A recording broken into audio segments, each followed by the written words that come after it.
दोस्तों जय हिंद। स्वागत है आपका ज्ञान की पिपासा चैनल पर। अगर आपने अभी तक चैनल को सब्सक्राइब नहीं किया है तो चैनल को कर लें सब्सक्राइब और बेल आइकन को भी प्रेस करना ना भूलें। दोस्तों कल 15 अगस्त था और कल भारतीयों ने अपना 77वां स्वतंत्रता दिवस बेहद ही धूमधाम से मनाया। इस दिन हर तरफ तिरंगे को आन बान शान से फहराया गया। स्वतंत्रता दिवस के अवसर पर सभी शिक्षण संस्थानों में, सरकारी भवनों पर, चौराहों पर, यहाँ तक कि लोगों ने अपने घरों पर भी तिरंगा फहराया। देश के प्रधानमंत्री स्वतंत्रता दिवस के अवसर पर देश की राजधानी नई दिल्ली में स्थित लाल किले पर ध्वजारोहण करते हैं। दोस्तों ध्वजारोहण और ध्वज फहराने में अंतर है। 15 अगस्त को जब तिरंगे को नीचे से रस्सी के माध्यम से खींच करके फहराया जाता है तो इसे ध्वजारोहण कहते हैं। 26 जनवरी को तिरंगा ऊपर ही बंधा रहता है जिसे पूरा खोल करके फहराया जाता है, इसे झंडा फहराना कहते हैं। अंग्रेजी में कहें तो ध्वजारोहण को फ्लैग होइस्टिंग कहते हैं और झंडा फहराने को फ्लैग अनफर्लिंग कहते हैं। स्वतंत्रता दिवस के अवसर पर देश के प्रधानमंत्री नई दिल्ली में स्थित लाल किले पर ध्वजारोहण करते हैं। वहीं गणतंत्र दिवस के अवसर पर यानी 26 जनवरी को देश के राष्ट्रपति राजपथ, जिसे अब कर्तव्य पथ कहा जाता है, कर्तव्य पथ पर झंडा फहराते हैं। दोस्तों इस बार देश के प्रधानमंत्री माननीय नरेंद्र मोदी जी ने लाल किले पर तिरंगा फहराया और उन्होंने लगभग 90 मिनट का देश के नाम अपना भाषण दिया। यह प्रधानमंत्री के रूप में उनका लाल किले के प्राचीर से 10वां संबोधन था। यानी उन्होंने बीते दिनों स्वतंत्रता दिवस को 10वीं बार, स्वतंत्रता दिवस के अवसर पर प्रधानमंत्री के रूप में 10वीं बार झंडा फहराया, यानी ध्वजारोहण किया और लगभग 90 मिनट का अपना भाषण दिया। स्वतंत्रता के बाद से ही हर वर्ष 15 अगस्त को देश के प्रधानमंत्री लाल किले पर झंडा यानी ध्वजारोहण करते हैं। अगर अभी तक के इतिहास की बात करें तो देश के पहले प्रधानमंत्री पंडित जवाहरलाल नेहरू ने सबसे अधिक बार लाल किले से झंडा यानी ध्वजारोहण किया है। पहले प्रधानमंत्री पंडित जवाहरलाल नेहरू ने लगभग 17 बार ध्वजारोहण किया है प्रधानमंत्री के रूप में। इसके बाद श्रीमती इंदिरा गांधी जी ने 16 बार, डॉक्टर मनमोहन सिंह प्रधानमंत्री के रूप में 10 बार लाल किले से ध्वजारोहण किया है। वहीं प्रधानमंत्री नरेंद्र मोदी जी ने भी 10 बार लाल किले से ध्वजारोहण किया है। अटल बिहारी वाजपेयी जी 6 बार, राजीव गांधी 5 बार, पीवी नरसिम्हा राव भी 5 बार और लाल बहादुर शास्त्री जी 2 बार, मोरारजी देसाई 2 बार, चौधरी चरण सिंह जी 1 बार झंडा फहराने में यानी झंडा फहराने का अवसर इन्हें प्राप्त हुआ है। दोस्तों बीते दिनों स्वतंत्रता दिवस पर ध्वजारोहण करने के बाद प्रधानमंत्री ने देश के नाम महत्वपूर्ण संबोधन दिया और ये हर साल होता है, यानी कि ध्वजारोहण करने के बाद प्रधानमंत्री का देश के नाम संबोधन होता है। ये भाषण काफ़ी महत्वपूर्ण होता है क्योंकि इसमें कई सारी महत्वपूर्ण घोषणाएं की जाती हैं। तो आज हम आगे प्रधानमंत्री नरेंद्र मोदी जी के द्वारा लाल किले पर दिए गए इस बार के संबोधन की कुछ महत्वपूर्ण घोषणाओं के बारे में तथा बीते उनके 10 प्रमुख संबोधनों में क्या क्या महत्वपूर्ण घोषणाएं की गई थी उनके बारे में जानने का प्रयास करेंगे। दोस्तों हम अखबार में दिए गए एक आर्टिकल के माध्यम से इसके बारे में जानने का प्रयास करेंगे। दोस्तों बीते दिनों स्वतंत्रता दिवस के अवसर पर प्रधानमंत्री नरेंद्र मोदी जी ने 10वीं बार लाल किले से ध्वजारोहण किया। उन्होंने देश को 3 गारंटियां दी।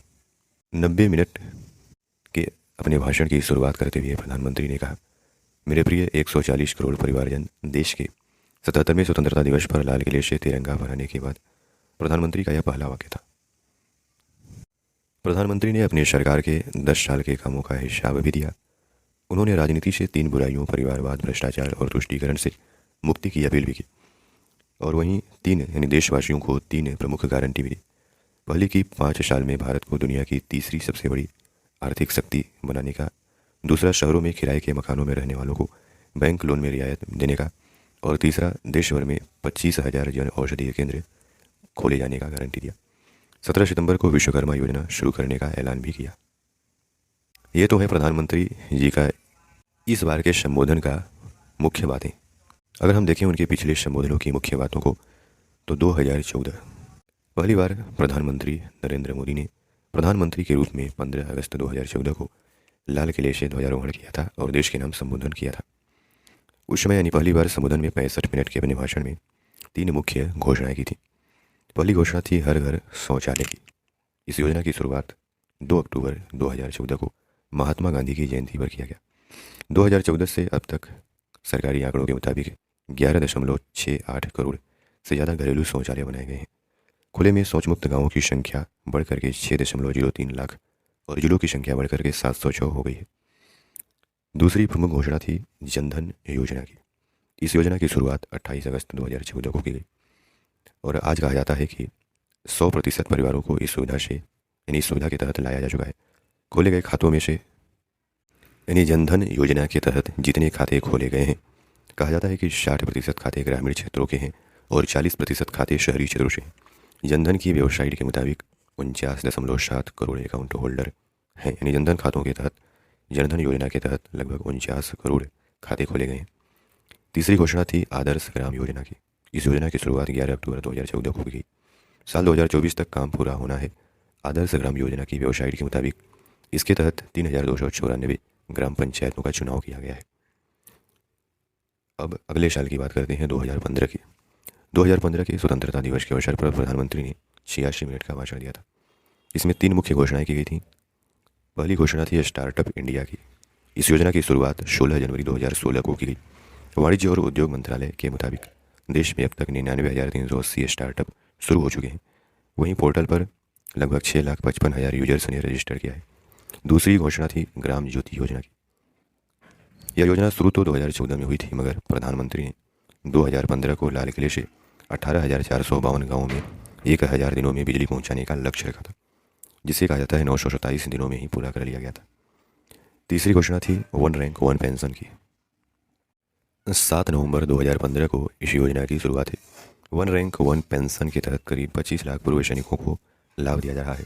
साल 2022 में पेंशन को रिवाइज किया गया था। नए संशोधन के अनुसार सिपाही को अब 19,726 रुपये पेंशन मिलती। अगला साल है 2016। 2016 के अपने भाषण में प्रधानमंत्री ने 96 मिनट का भाषण दिया। इसमें 3 मुख्य घोषणाएं हुई। पहला है प्रधानमंत्री फसल बीमा योजना। इस योजना की शुरुआत 18 फरवरी 2016 में की गई। प्रधानमंत्री फसल बीमा योजना के तहत 27 राज्यों और केंद्र शासित प्रदेशों में लाभ पहुंचाने के लिए 18 बीमा कंपनियां, 1.7 लाख बैंक की शाखाएं और 44,000 कॉमन सर्विस सेंटर सेवाएं दे रहे हैं।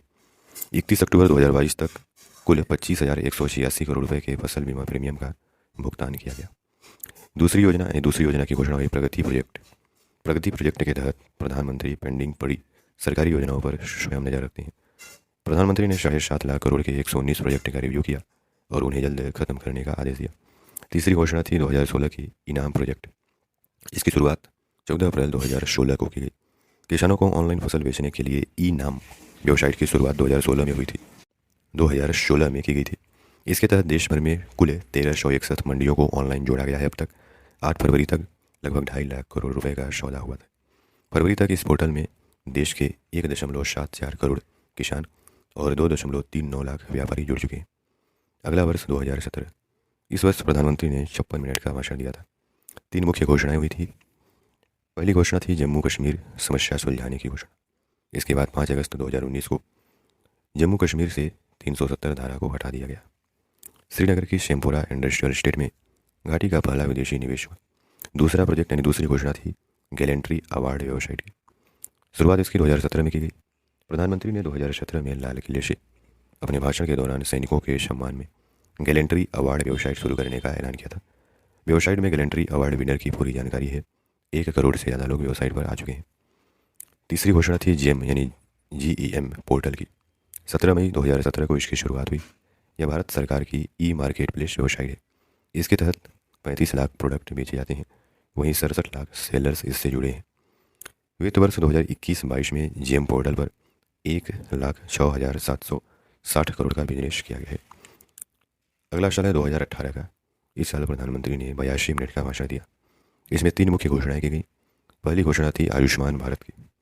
यह योजना 25 सितंबर 2018 को शुरू किया गया। यह दुनिया की सबसे बड़ी हेल्थ स्कीम कही जाती है। सरकारी आंकड़ों के मुताबिक अब तक 17 करोड़ लोगों का कार्ड बनाया जा चुका है।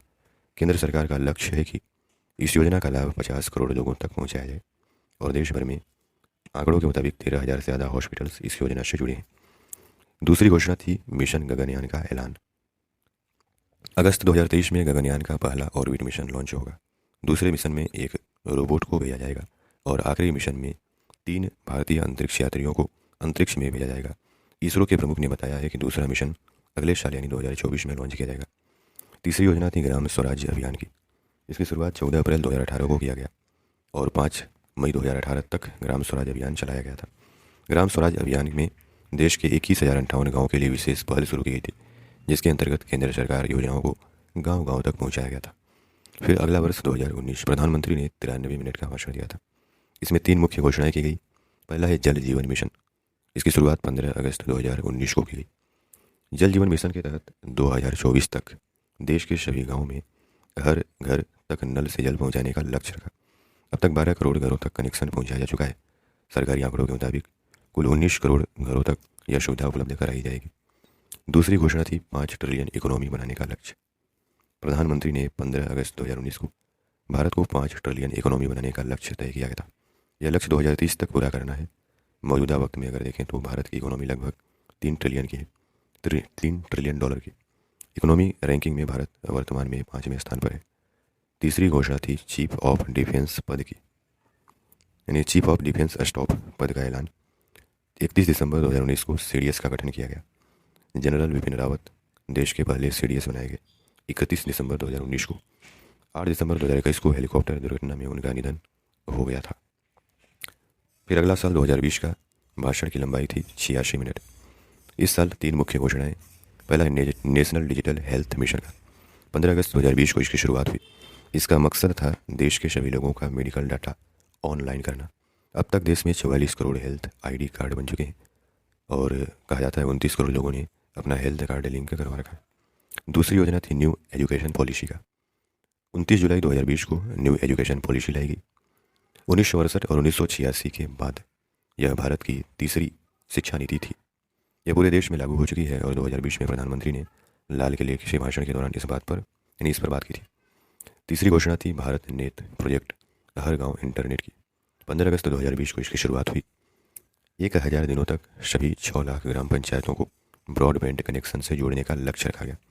दूरसंचार विभाग के मुताबिक 31 जुलाई तक देश के लगभग 1,95,918 ग्राम पंचायतें भारत नेट प्रोजेक्ट के जुड़ चुकी हैं और लगभग 6,49,000 किलोमीटर ऑप्टिकल फाइबर केबल बिछाई जा चुकी है। इसके अतिरिक्त 5,91,000 fibre to the home connection चालू किए गए हैं और 1,04,000 वाईफाई हॉटस्पॉट स्थापित किए गए हैं। फिर आता है अगला वर्ष 2021 का। इस साल प्रधानमंत्री ने 88 मिनट का भाषण दिया और 3 मुख्य घोषणाएं की। पहली घोषणा थी 75 वंदे भारत ट्रेन का ऐलान। अब तक 25 वंदे भारत ट्रेन देश के अलग अलग हिस्सों में चलाई गई हैं। इसके अलावा अगली खेप का रंग ब्लू से केसरिया कर दिया गया है। दूसरी घोषणा थी नेशनल ग्रीन हाइड्रोजन मिशन का। नेशनल ग्रीन हाइड्रोजन मिशन के तहत देश के सभी प्रमुख बंदरगाहों पर 2035 तक ग्रीन हाइड्रोजन, अमोनिया बंकर और ईंधन भरने की सुविधा होगी। तीसरी घोषणा थी सैनिक स्कूलों में लड़कियों का एडमिशन। देश में 33 सैनिक स्कूल हैं और 2021-22 सेशन से इन स्कूलों में लड़कियों का भी एडमिशन होने लगा है। फिर अगला साल 2022 का। इस साल प्रधानमंत्री ने 83 मिनट का भाषण दिया। इसमें कुछ प्रण लिए गए। प्रधानमंत्री ने इस वर्ष 5 प्रण लिए गए थे प्रधानमंत्री के द्वारा। प्रधानमंत्री ने 2022 के स्वतंत्रता दिवस के अपने भाषण में कहा था कि हमें 5 प्रण को लेकर के 2047 तक चलना है, जब आज़ादी के 100 साल होंगे। पहला प्रण था भारत को विकसित राष्ट्र बनाने का, और दूसरा प्रण गुलामी की हर सोच से मुक्ति पाने का। तीसरा प्रण अपनी विरासत पर गर्व करने का, और चौथा प्रण एकता और एकजुटता का, और 5वां प्रण नागरिकों के कर्तव्य का। तो ये 5 प्रण लिए गए थे 2022 के प्रधानमंत्री के अपने भाषण में। उन्होंने कहा था कि 2047 तक इन 5 प्रणों के साथ काम करना है। तो दोस्तों, इस प्रकार प्रधानमंत्री के रूप में नरेंद्र मोदी जी ने लाल किले पर 10वीं बार कल ध्वजारोहण किया। इस वीडियो में हमने प्रधानमंत्री जी के द्वारा लाल किले के प्राचीर से देश के नाम दिए गए संबोधन की कुछ मुख्य बातों को, यानी देश के नाम दिए गए अब तक के संबोधनों की कुछ मुख्य बातों को जानने का प्रयास किया। आशा करते हैं कि आपको इस वीडियो के माध्यम से काफ़ी कुछ जानने को मिला होगा। धन्यवाद।